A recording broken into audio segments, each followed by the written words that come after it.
Hello everybody, welcome back to today's podcast. My name is Alejandra and I'm accompanied by Dalia and Monet. Today we'll be talking about storms and we'll be touching different subjects such as effect on society, types of storms, what to do in case of one, and what causes them. We hope that you enjoy. In Webster Dictionary, they say that a storm can be defined as a disturbance of the atmosphere marked by wind and usually by rain, snow, hail, sleet, or thunder and lightning. If a storm were to occur, these would be the main characteristics that would show. There are many types of storms and they are identified in different ways. The most known storms to occur in the U.S., according to the NSDC, are hailstorms, thunderstorms, ice storms, tornadoes, lightning, heavy storms or blizzards, floods, derecho storms, tropical storms, and hurricanes.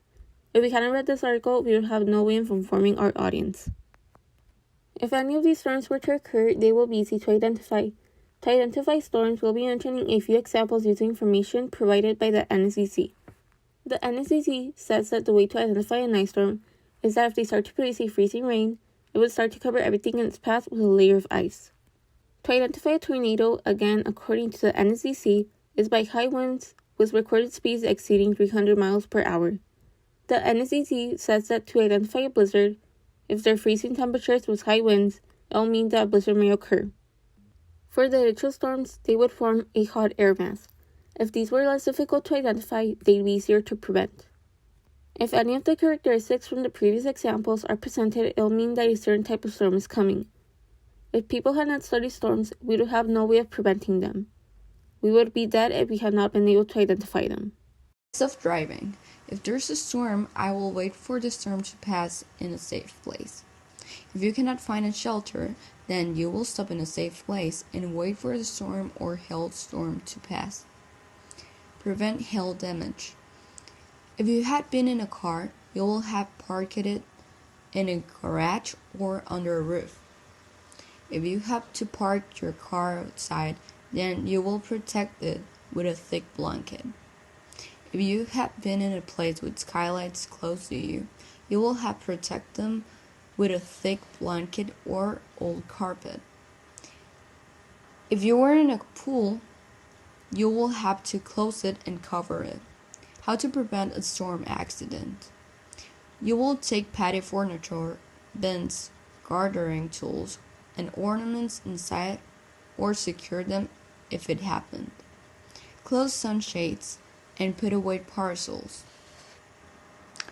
If you were in the woods, you will seek shelter in a group of low trees and never stand under a tree standing on its own. If you have been in a car, you will have been best protected in a car. Don't stand in front of an open window. Unplug all electrical devices to prevent them being destroyed or lighting streets. If you have electrical devices, then you will disconnect radio and TV cables.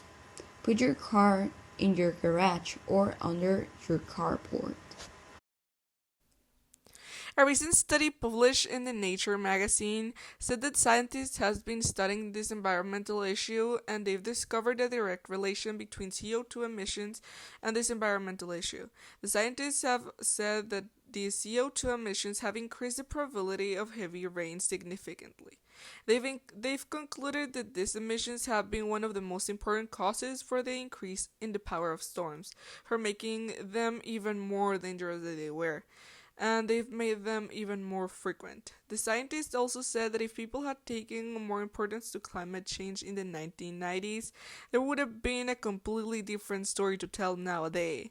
They've said that if school would have worried more about saving the environment, there would be no increase in the strength of storms.